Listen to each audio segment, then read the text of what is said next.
Bonjour et bienvenue dans ce nouvel épisode de Simplement Autiste. Aujourd'hui, pour continuer sur le sujet de la sensorialité chez les autistes, nous allons parler d'un sujet qui me semble extrêmement important, la désensibilisation. Pour expliquer un petit peu en quoi ça consiste et surtout pourquoi ce n'est pas possible et que ça ne fonctionne pas. Ce podcast est à destination de toutes et de tous, que ce soit des parents qui ont des enfants autistes, que ce soit des professionnels du monde de la santé qui s'occupent de personnes autistes ou non, et y compris des personnes en entreprise qui sont confrontées à des employés qui soient autistes diagnostiqués ou pas. Quand on parle de désensibilisation, en général, on parle surtout des enfants. Des enfants qui présentent une hypersensibilité sensorielle et on va tenter de travailler justement dans le sens d'une désensibilisation, c'est-à-dire qu'on va partir d'un niveau bas de stimulation et augmenter le stimuli sensoriel concerné sur une durée et sur une fréquence déterminée et on va jouer sur l'intensité et les différentes modalités d'approche. C'est pratiqué parfois, et on le voit souvent sur les réseaux sociaux, par des parents d'enfants autistes, et on le voit même souvent exposé volontairement pour des adultes autistes par des personnes qui sont proches ou du personnel de santé, et c'est une erreur qui est très grave. En matière de désensibilisation, les progrès qui sont soi-disant souvent observés sont biaisés. On aura une approche qui va être linéaire avec un simple constat de cause et de conséquence, un élément initial et puis un résultat qui ne tient pas compte d'un ensemble de paramètres qui va être important. Il faut arrêter avec justement cette vision qui va être simplement linéaire et analytique qui est présente la plupart du temps chez les personnes non autistes.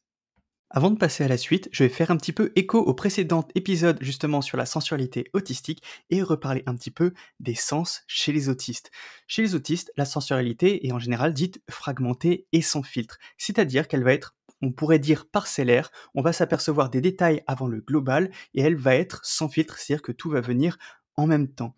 La sensorialité et les sens justement portent sur l'auditif, le gustatif, le visuel, le toucher, l'olfactif, la proprioception et le vestibulaire. Pour plus de détails, regardez justement l'épisode précédent. Chacun de ces sens, justement, va se retrouver en hypersensibilité ou en hyposensibilité ou parfois même en coexistence des deux. Ça va varier justement lorsqu'il y a coexistence en fonction de la fatigue, en fonction de l'état et en fonction de la nature même du stimuli, voire même de l'âge tout simplement de la personne autiste. Lorsque l'on veut s'intéresser aux outils à mettre en place en cas de désensibilisation sensorielle ou de ce qu'on voudrait faire pour que la personne évolue et voire même s'habitue à certaines situations, il y a beaucoup de paramètres à prendre en compte et à prendre en compte en même temps. Vous voyez ça un petit peu comme une grande équation. Si vous avez besoin, si vous avez des hésitations là-dessus justement et que vous avez du mal à sortir de ce procédé purement analytique, prenez une feuille ou prenez quelque chose pour noter et essayez de noter des éléments importants. Prenez d'abord en considération le profil sensoriel, et ça c'est toujours très important de le faire chez une personne autiste, qui va prendre en compte pour chacun des sens les hypersensibilités, les hyposensibilités et ou la coexistence des deux pour chacun des sens, et c'est très pratique et très utile pour les outils. Il y a un autre paramètre qui est très très important et qui est à prendre en compte, ça va être les croyances. Qu'est-ce que la personne croit? Qu'est-ce que l'enfant croit? Pour pouvoir mieux comprendre cette idée de croyance, je vais vous donner un petit exemple un peu imagé. Il s'agit d'un enfant autiste qui a besoin d'un appareil dentaire, mais il va refuser de le porter. Ses parents, comme le professionnel, se disent qu'il est autiste, qu'il a des problèmes d'un point de vue sensoriel dans la bouche, donc ce serait éventuellement du tactile, et c'est à cause de ça qu'ils le refuseraient. Et donc ils vont essayer de jouer sur ce paramètre-là justement de la désensibilisation pour pouvoir faire en sorte qu'il accepte l'appareil dentaire. Mais cela ne fonctionne pas. Et ces parents-là s'adressent donc à un nouveau professionnel qui lui va essayer de chercher un petit peu plus loin. Heureusement, cet enfant arrive à communiquer et il arrive à faire comprendre au professionnel qu'il a peur justement d'avaler cet appareil dentaire. Donc là, on ne sera pas dans un profil sensoriel qui sera problématique, mais plutôt dans une croyance. Il va croire que tout ce qui est dans sa bouche, il doit l'avaler ou il peut l'avaler. Et dans ces cas-là, il faudra plutôt jouer sur cet aspect-là, donc de rectifier cette croyance du fait qu'il va avaler tout ce qu'il a dans sa bouche. Et ce genre de paramètres, ce genre d'exemple peut être décliné naturellement à l'infini pour des cas qui existent comme pour des cas fictifs, hein. Ne vous inquiétez pas pour ça.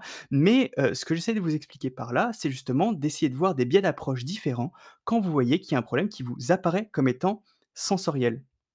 Et donc, la croyance va jouer soit sur l'effet du stimulus ou ce que nous croyons venir d'un stimulus. Donc, l'effet que nous, on va ressentir en tant qu'autiste ou ce que l'on croit qui va se passer avec justement ce stimulus. Un autre paramètre à prendre en compte est la mise en contexte. Vous allez parfois remarquer qu'une personne autiste, qu'importe son âge, va mal réagir ou en tout cas réagir en tout cas face à certains stimulus, mais par contre ne réagira pas de la même manière en fonction du contexte, que ce soit par exemple dans un bar, que ce soit dans une salle d'attente, que ce soit dans un lieu public ou dans un lieu privé. Un petit exemple qui est de moi cette fois-ci. J'étais dans le cabinet de l'ORL et je regardais mon téléphone, peu importe. Il y avait une dame devant moi qui respirait de manière absolument affreuse et c'était au bord de me placer en surcharge avec beaucoup de bruit, beaucoup de bref, beaucoup de bruit. Stimulation extrêmement désagréable et stimulation surchargeante. J'ai levé la tête et j'ai vu cette dame qui avait un petit souci et justement qui avait quelque chose dans la gorge pour l'aider à respirer. Et là, d'un seul coup, mon cerveau l'a interprété autrement et ce stimulus qui était extrêmement désagréable au point de me placer quasiment en surcharge est devenu acceptable et accepté par le cerveau. Le contexte est important. Le contexte est toujours important chez les personnes autistes. Un autre paramètre qui peut être pris en compte peut être la fascination. Ça joue quand même sur le contexte, ça peut jouer éventuellement sur les croyances ou en tout cas sur un intérêt spécifique. Comme une sirène de pompiers, j'ai vu certains commentaires sur les réseaux sociaux où des parents disaient: «Avant, mon enfant détestait ça, maintenant il regarde avec un grand sourire».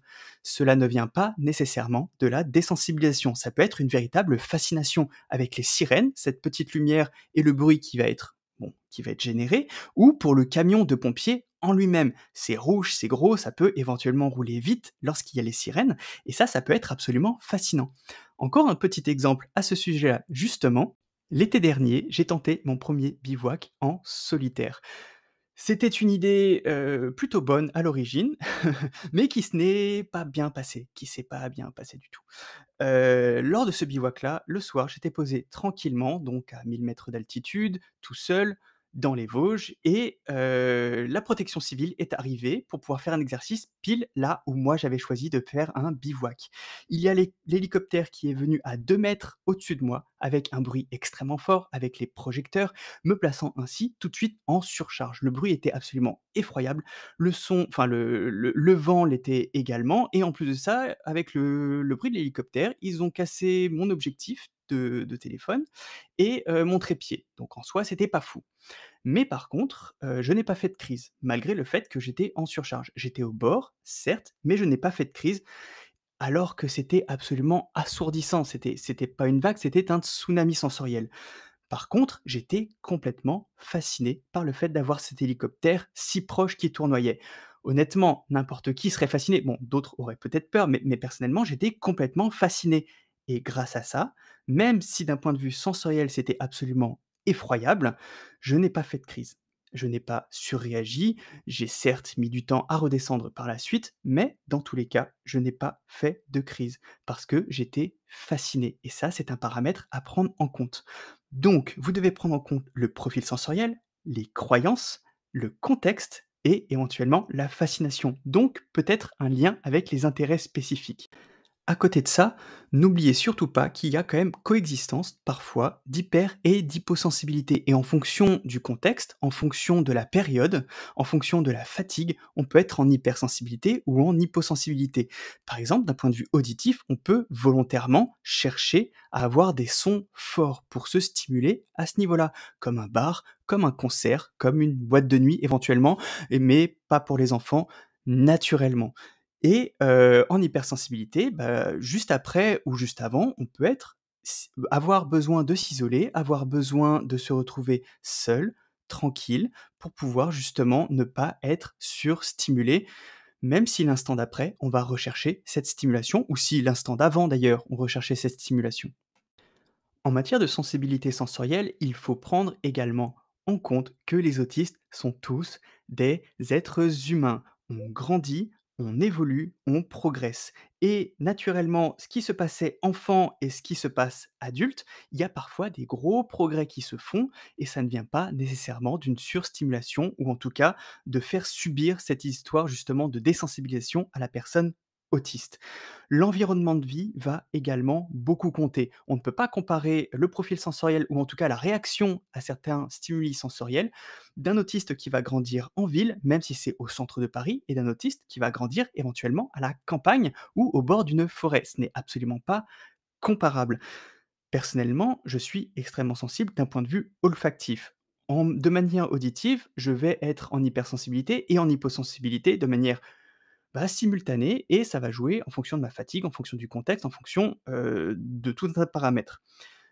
Personnellement, j'ai grandi à Paris et région parisienne, et même si c'était quelque chose d'absolument effroyable, j'ai toujours adoré le métro. Alors qu'il faut être honnête, ça pue, c'est bruyant, il y a beaucoup de monde, il fait parfois très chaud et parfois très froid, c'est absolument désagréable, mais j'adorais prendre le métro. Mais c'est un endroit où j'ai, grandi. Maintenant que j'habite en Alsace, c'est sûrement différent, mais quand même, dès que je rentre à Paris un petit peu, j'aime bien parfois m'exposer volontairement à ça. Même s'il faut avouer que ça pue. Là, c'est on peut absolument pas aller contre, mais l'environnement de vie, justement, va beaucoup compter. Cet environnement de vie initial et l'environnement de vie qui se passera, par la suite, quand on est ado, quand on est adulte. Et n'oubliez pas ce que j'ai dit au tout début, l'autiste est avant tout un être humain, hein? On grandit, on évolue et on progresse. Cette évolution, ce progrès et le fait de grandir peut parfois prendre du temps, on peut être en avance sur certains points et en retard sur certains autres. Ce n'est pas grave et de toute façon, il faut être réaliste sur une chose, même les non-autistes ont besoin de progresser, ont besoin de grandir et n'aiment pas nécessairement être exposés à des stimulations sensorielles qui vont être désagréables. Par contre, les non-autistes auront cette capacité parfois plus facile à filtrer, mais ils porteront quand même la fatigue sur eux. Tout ça pour dire, dans tous les cas, que la désensibilisation chez les personnes autistes est une grave erreur. C'est quelque chose qui ne fonctionnera pas et qui peut même être à l'origine de traumas, de troubles anxieux et de choses vraiment pas cool. Je pourrais même peut-être supposer ou présupposer qu'au moins 90 des adultes autistes verbaux seraient capables de raconter justement des traumas d'enfance liés à l'exposition à des stimulations sensorielles dans le but de désensibiliser ou en tout cas, c'est ce qui était prétendu au début. Mais pour pouvoir avancer un petit peu sur ce sujet-là, il y a un terme qui avait été utilisé par une autre créatrice sur TikTok que j'aime beaucoup, qui est Mère Extraordinaire, qui a utilisé le mot d'habituation. Et ça, c'est quelque chose qui me plaît assez. On peut être habitué et on en revient à cette idée de contexte, de croyance, de profil sensoriel, d'environnement de vie et d'évolution. Et ça, c'est cool. On peut ainsi voir que justement, il ne faut pas aborder ces aspects et ces questions avec une pensée linéaire et purement analytique, mais plutôt avec une prise en considération d'un nombre de paramètres importants, comme sur un mind map ou comme sur une grosse équation, même si beaucoup vont être allergiques aux maths, mais là n'est pas la question, hein. On exclut toute idée de pensée en arborescence, j'aime pas ça. Voilà, tout simplement. Mais en tout cas, excluez la pensée linéaire dès que vous essayez d'avancer avec une personne autiste. Je mets juste une toute petite mise en garde justement avec les personnes autistes qui ont aussi une déficience intellectuelle, où là, il faut prendre en considération ses besoins, car les possibilités de filtrer et de masquer vont parfois être inférieur. Il faut être réaliste là-dessus et avoir besoin de professionnels pour pouvoir justement s'en sortir. Lorsque des parents avec des enfants autistes, avec des déficiences intellectuelles, essayent de faire des désensibilisations à coups de pétards, à coups de sirènes, à coups de bruit fort, sans aucun suivi, sans aucun profil sensoriel, ce n'est ni plus ni moins que de la maltraitance. C'est un mot peut-être violent pour certains et certaines, mais ça va être le cas. Voilà. Dans tous les cas, vous pouvez me contacter facilement sur simplemengadrien@gmail.com et ce sera un plaisir. Sur TikTok avec simplement adrien.simplement, pardon. Et vous pouvez me contacter pour me poser des questions via Spotify, via Anchor et probablement même sur les autres plateformes de podcast, j'ai pas trop vérifié là-dessus. C'est avec plaisir que je vous retrouverai pour un prochain épisode où là, on évoquera probablement le monde de l'entreprise, tout simplement.